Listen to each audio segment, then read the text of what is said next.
După semnarea Tratatului de la Berlin din 1878, act ce consfințea integrarea Dobrogei în regatul România, administrația românească instalată în noua provincie avea să găsească, la malul mării, un mic port cu numele turcesc Küstenge, în al cărui cuprins se vedeau peste tot zăcând ruinele anticei așezări Tomis.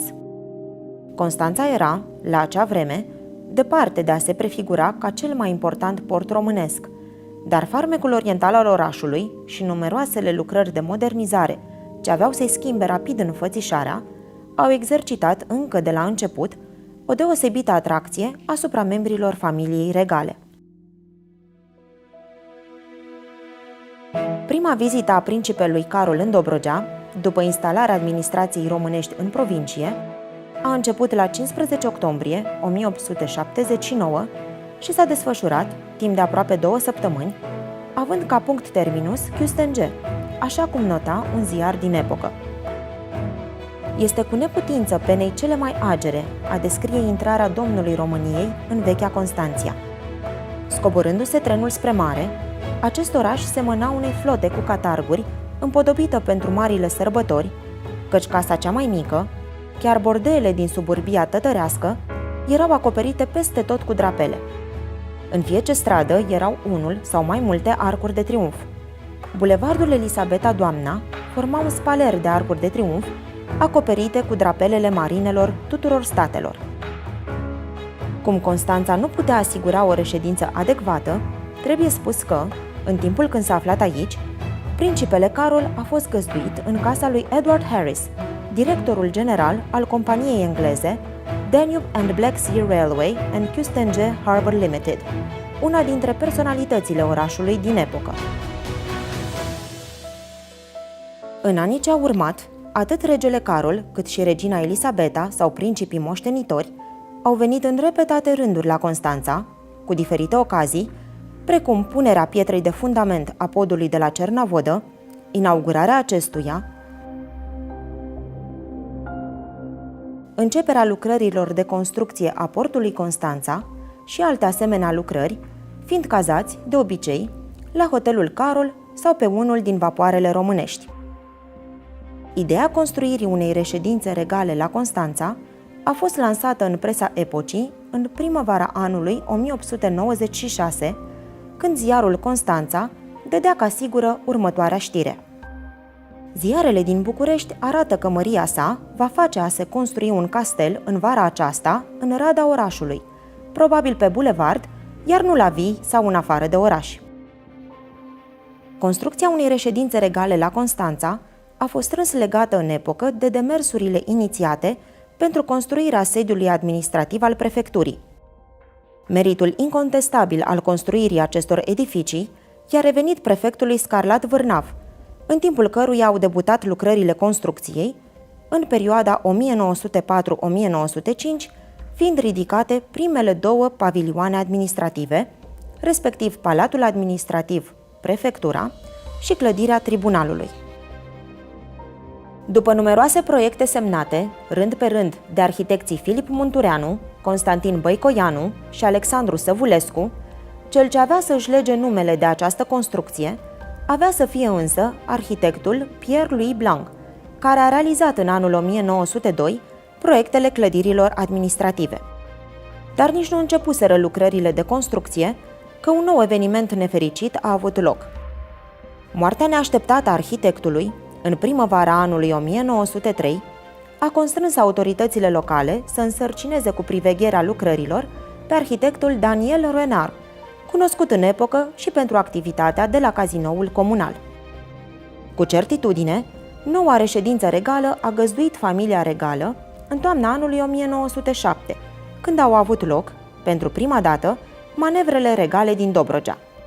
După terminarea sărbărilor din Galați, majestățile lor și familia princiară au mers pe Dunăre până la Cernavodă și de aici cu trenul la Constanța, unde va lua reședința până la sfârșitul manevrelor. Treptat, Constanța a devenit un plăcut loc de odihnă și băi pentru suveranii României și principi, aceștia fiind întâmpinați de fiecare dată cu mare bucurie de către locuitorii orașului Constanța. Dacă bătrânul rege Carol, devenit un obișnuit al străzilor Constanței în fiecare primăvară, prefera să șadă la Palatul Regal de pe coasta portului, regina Elisabeta, cunoscută ca poeta Carmen Silva, prefera să petreacă vacanțele la Constanța, într-o mică căsuță ce îi fusese ridicată, anume din ordinul regelui Carol, pe digul din port. Pavilionul regal sau cuibul reginei, cum a fost numit mai târziu, a fost ridicat în anul 1909, deci în prima etapă de construcție a portului modern Constanța, și a fost ridicat ca un omagiu adus familiei regale române, care a insistat pentru construirea portului Constanța. Inginerii de atunci au recunoscut valoarea economică a acestui edificiu și, ca atare, au ridicat pe un picior de piatră o mică clădire din lemn, o căbănuță din lemn, care era susținută pe niște console din fond. Această clădire a rezistat până în 1927, cu distrugerile, bineînțeles, provocate de primul război mondial, dar în 1927, din cauza unui scurt-circuit, a ars și a fost după aceea reconstruită în 28-29 și în această formă s-a păstrat până în anii comunismului, când în 1963, odată cu extinderea portului, clădirea a fost parțial demolată. A rezistat doar o mică parte din ea, pentru că inginerii din vremea respectivă au cerut un loc pentru organizare de șantier. Și în felul acesta s-a păstrat o porțiune din clădirea fostă Pavilionul Regal. Până la debutul Marelui Război, familia regală și princiară venea anual să petreacă câteva săptămâni la Constanța, timp în care Palatul Regal servea ca și cartier general, iar micul pavilion din port era locul unde se organizau seratele literare patronate de regină. Regina Elisabeta își lua în fiecare an reședința la Constanța pentru o lună sau două, arată un ziar de epocă. În timpul șederii sale în acest oraș, părăsea rareori cuibul favorit, pentru a lua parte la vreo festivitate. În schimb însă, erau aproape zilnice la pavilion ceaiurile literare sau recepțiunile, în care domnea o simplitate încântătoare. Marea suverană se interesa de aproape de tot ceea ce privea manifestările vieții superioare în orașul nostru. Îndeosebi arta și caritatea împodobeau sufletul său ales. Fără îndoială, cei mai importanți oaspeți primiți aici, în cea de-a doua reședință de vară a suveranilor, au fost membrii familiei imperiale ruse, veniți la Constanța la 1 iunie 1914, într-o vizită de o zi, moment rămas în memoria contemporanilor prin însemnătatea sa.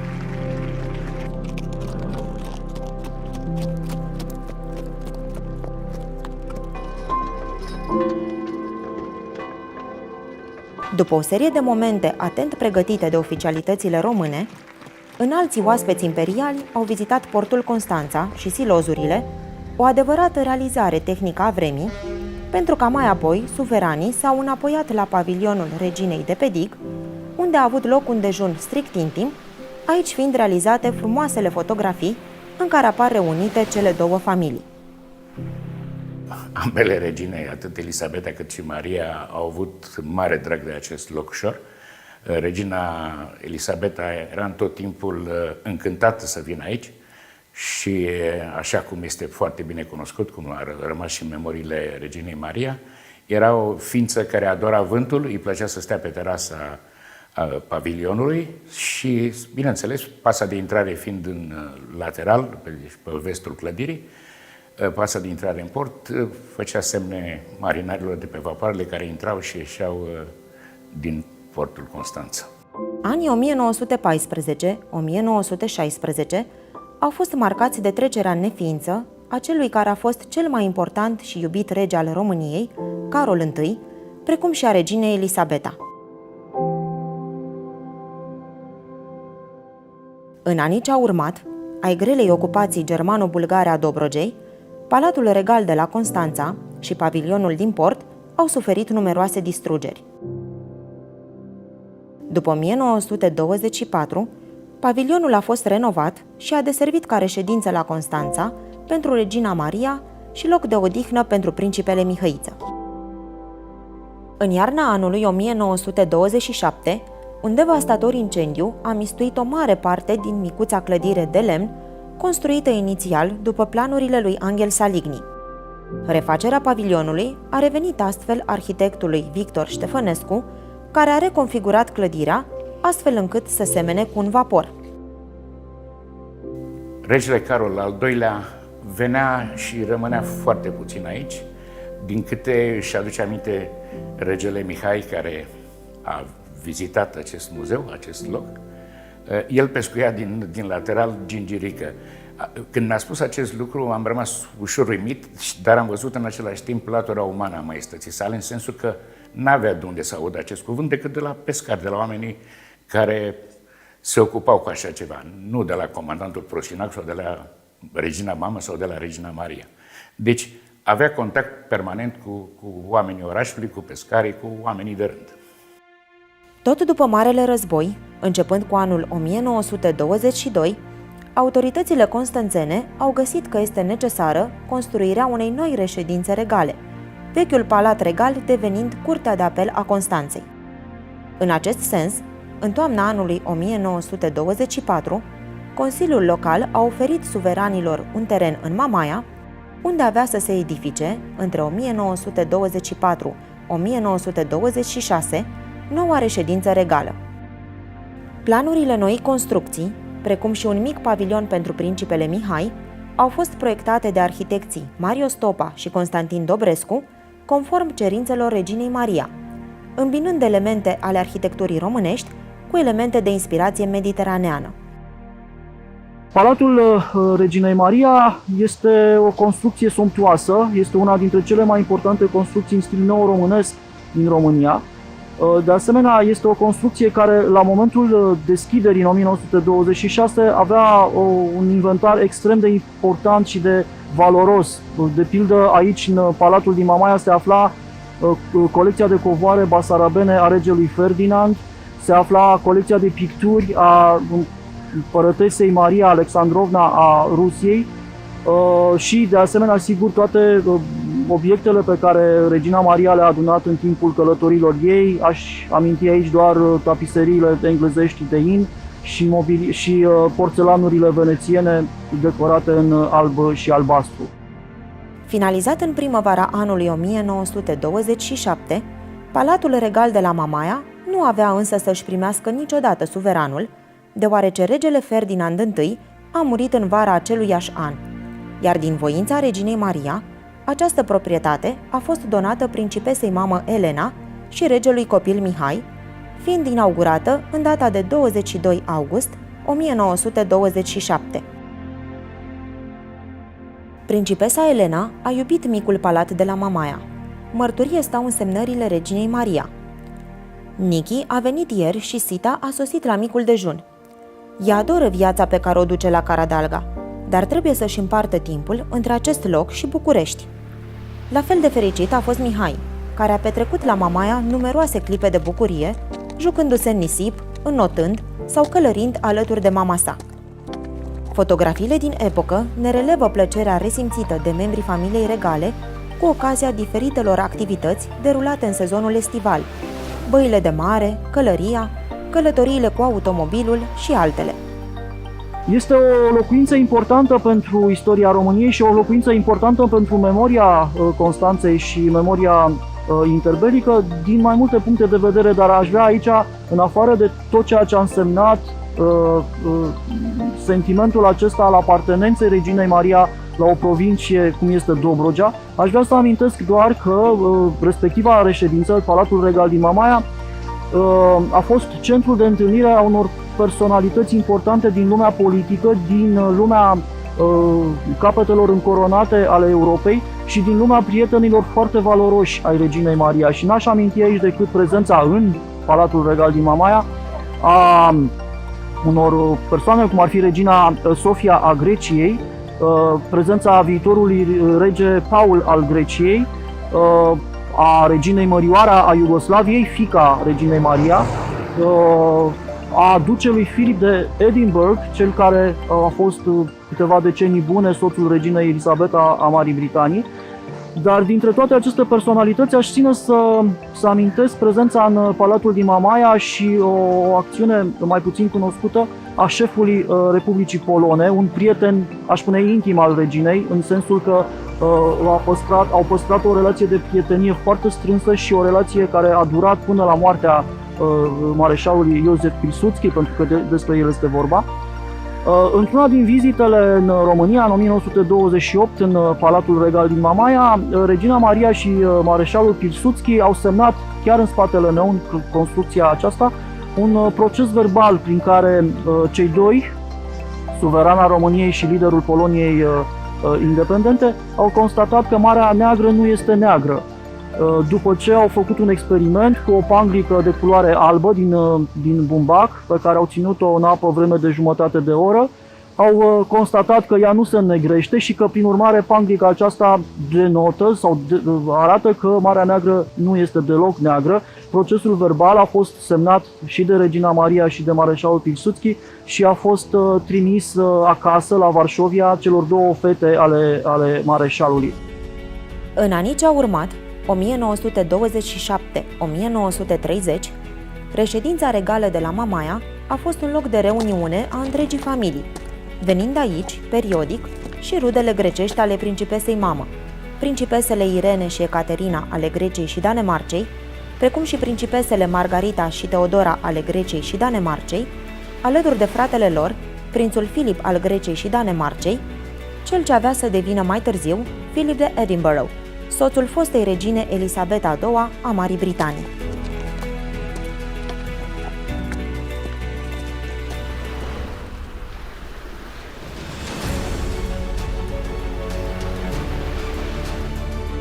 După producerea restaurației carliste, din 8 iunie 1930, Palatul Regal a fost vândut de principesa Elena Ministerului Armatei, devenind sediul hidroaviației din Mamaia, la fel și micul pavilion al reginei Maria.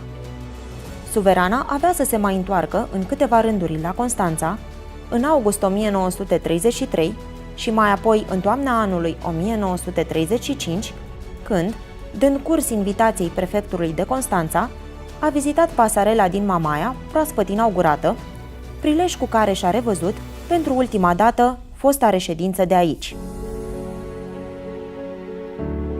Anul 1932, când Palatul de la Mamaia a fost vândut, este perioada când regina Maria a abandonat definitiv această reședință în favoarea cuibului singuratic de la Balcic.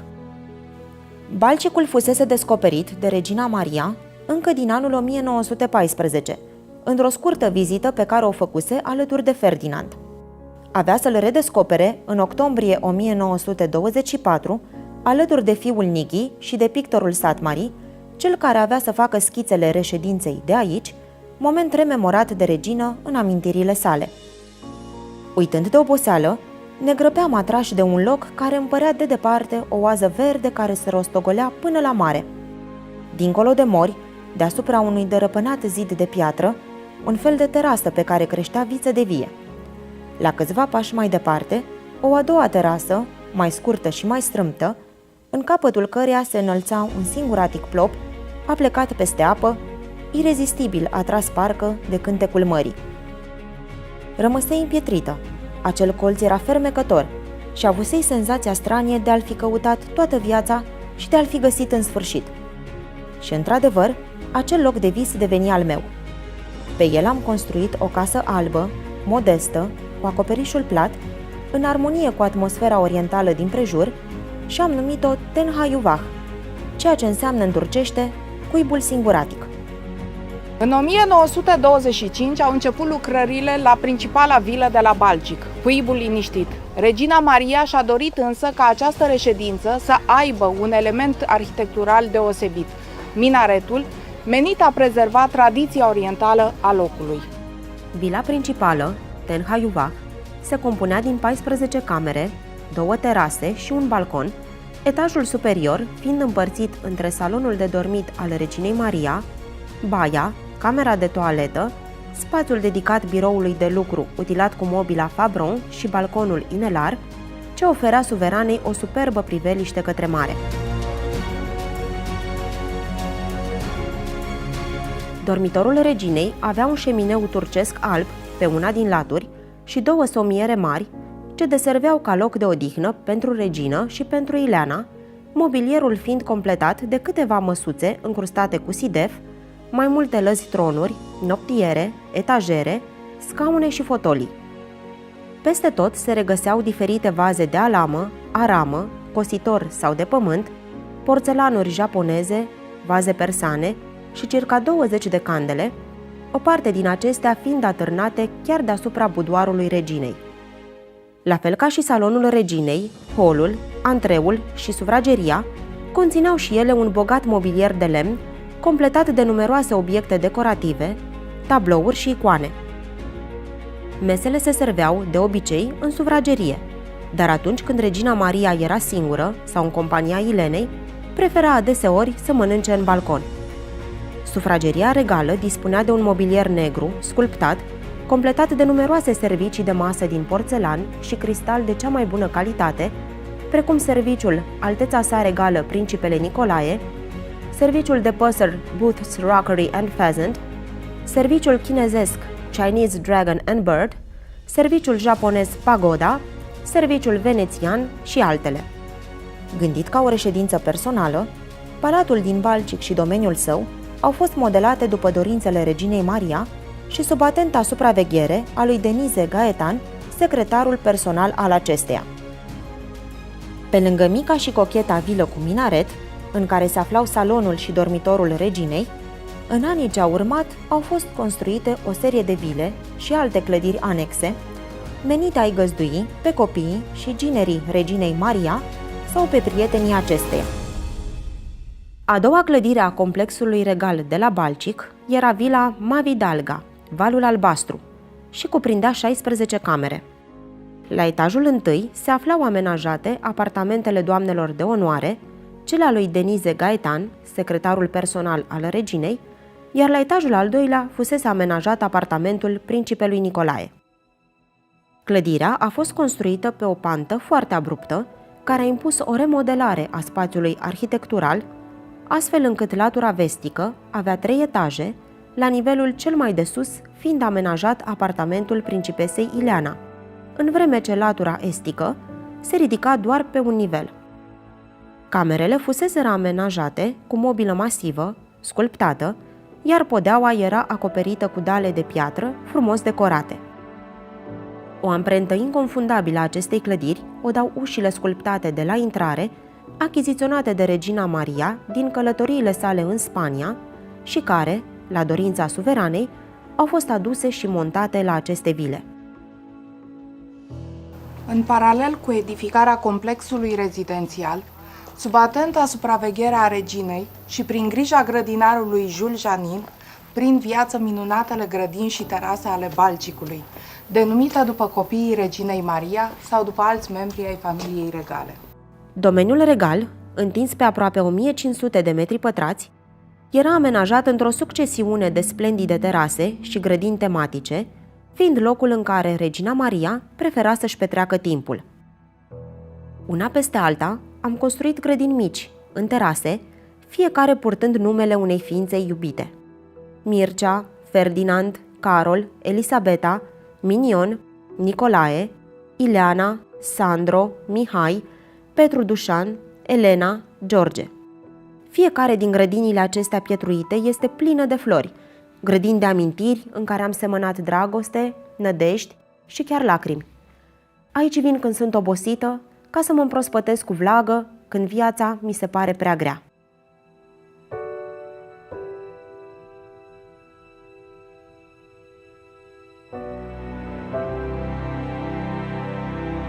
Tot pe domeniul regal, la dorința reginei Maria, a fost ridicată și o mică bisericuță în stil bizantin, denumită Stella Maris, unde avea să se odihnească vremelnic, între anii 1938-1940, inima suveranei. Construită din piatră de Balcic, după modelul capelei Sfântul Iacob din insula Cipru, mica bisericuță a fost realizată după planurile arhitectului Roga Bihab, într-o viziune de filieră bizantină, interioarele fiind pictate în 1929 de pictorul Dumitru Brăescu și în 1930 de către pictorii Anastase Demian și Tache Papa Triandafil. Respectând tradițiile ortodoxe, pictura interioară cuprinde o serie de registre ce zugrăvesc scene legate de Maica Domnului, iar în pronaosul bisericii, conform tradițiilor iconografice ale artei bizantine, pictorii Demian și Papa Triandafil au zugrăvit portretele ctitorilor, respectiv Regina Maria și Principesa Ileana, înveșmântate în bogate haine de ceremonie și ținând în mâini bisericuța în miniatură pe care au zidit-o. Stella Maris a reprezentat pentru Regina Maria nu doar un smerit loc de rugăciune, ci și un simbol al vieții pe care a dus-o și al credinței mărturisite. Cea mai mică biserică din țară, un smerit altar ortodox pe care eu, protestanta, l-am clădit, pentru că Stella Maris îmi stă înainte ca un simbol al vieții mele. Un altar ridicat unei mărturisiri de credință care nu e a mea, într-o țară unde am fost odată străină și pe care mi-am însoșit-o prin bucuria, suferința, lucruri care m-au legat de ea cu fiecare an ceva mai mult. Dacă în Constanța Regina Maria avea să revină doar vremelnic, în anii 1935 și 1936, reședința de la Balcic a fost locul de refugiu al acesteia până aproape de sfârșitul vieții, când la 23 octombrie 1937, Regina Maria își lua la revedere de la Balcicul său drag. Am plecat la ora 5:30, pe lumină. Mi-am luat rămas bun cu inimă grea de la casa mea cea dragă, de la malul mării, șoptind o rugăciune în tăcere, ca să mi se mai îngăduie să mă mai întorc aici și la anul să o văd înflorind. Regina nu avea să se mai întoarcă, însă respectând dorința testamentară a mamei sale, regele Carol al II-lea a permis depunerea inimii ei în capela Stella Maris. Anii celui de-al doilea război mondial au marcat evoluția reședințelor regale, iar instaurarea comunismului, atât în România cât și în Bulgaria, a adus modificări fundamentale în statutul celor două clădiri. Balcicul Reginei Maria a fost transformat în casă de creație pentru oamenii de cultură bulgari, odată cu cumpărarea reședinței de către statul vecin, în urma unor lungi negocieri purtate cu autoritățile guvernamentale românești ale timpului. Този паметник на културата е придобит от българската държава през 1971 година официално с спогодба.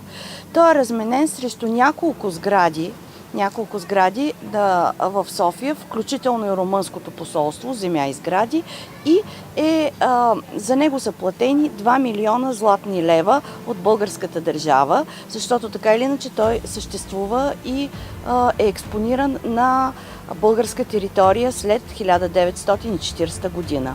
До 1947 година румънската държава и монархията е заплащала данък сгради на българската държава. Но след 1947, по времето на комунистическия режим, това отпада, докато се водят преговорите и в крайна сметка през 1971 година той става изконно българска културна ценност.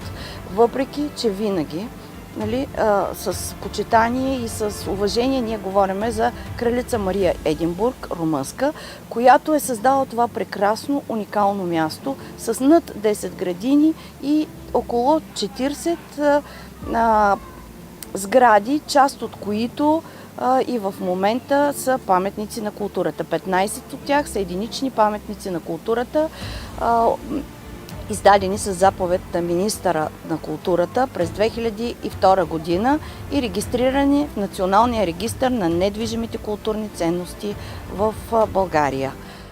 Мисля си, че един такъв паметник на културата би трябвало да бъде развиван и популяризиран в целия свят. Той не трябва да остане само за една общност, защото тук кралица Мария Единбург е съхранила едно огромно културно богатство. Тя е имала послание, че всичко, което Бог и хората са сътворили, не трябва да бъде разрушено, трябва да бъде надградено.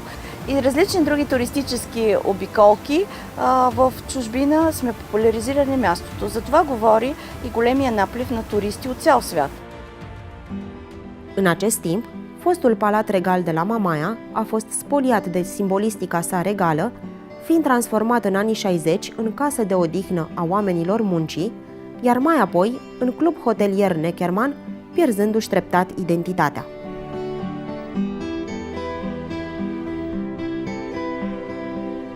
Societatea de stat Mamaia S.A. a vândut monumentul istoric către compania Light System cu 180.000 de euro, o sumă derizorie la vremea respectivă pentru acest monument istoric care, desfășurat, ajunge la 5.000 de metri pătrați.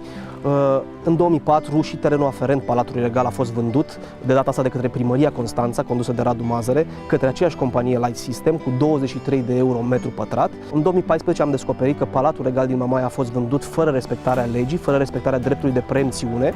Statul nu și-a exercitat dreptul de preemțiune și atunci vânzarea era ilegală. În 2018 Ministerul Culturii a deschis un proces în instanță referitor la acest subiect, iar în 2022 Înalta Curte de Casație și Justiție a decis în premieră pentru un monument istoric că a fost vândut ilegal din cauza nerespectării dreptului de preemțiune. Abia în august 2022, acum o lună, Palatul Regal a revenit statului român, s-a semnat procesul de predare-primire, iar acum se fac demersurile pentru transferarea monumentului de la Ministerul Turismului către Ministerul Culturii în vederea reabilitării, restaurării monumentului. Rămâne o singură problemă, cea a terenului aferent Palatului Regal din Mamaia, care și astăzi aparține acelorași proprietari Light System. Probabil că va trebui deschis un alt proces în instanță și pentru recuperarea terenului, așa cum s-a întâmplat cu monumentul istoric. Peste timp, rămân mărturie cuvintele testamentare ale reginei Maria. Pentru mine, Mamaia mai există doar ca suvenir. Am privit căsuța mea, grădina mea de petunii au lăsat-o în paragină. Lucrurile se distrug așa de ușor, dar prefectul a văzut că m-am întristat, așa că a spus că le va păstra ca grădini publice. Da, fă asta, am răspuns. Și dacă se transformă din nou într-o grădină veselă de petunii, pune-i numele de Grădina Reginei Maria și o parte din sufletul meu va fi încă cu voi, căci frumusețea este întotdeauna o bucurie. Și de ce nu ar trebui oamenii să-și amintească că, cu ani în urmă, a fost poate una dintre cele mai frumoase grădini pe care eu le-am făurit?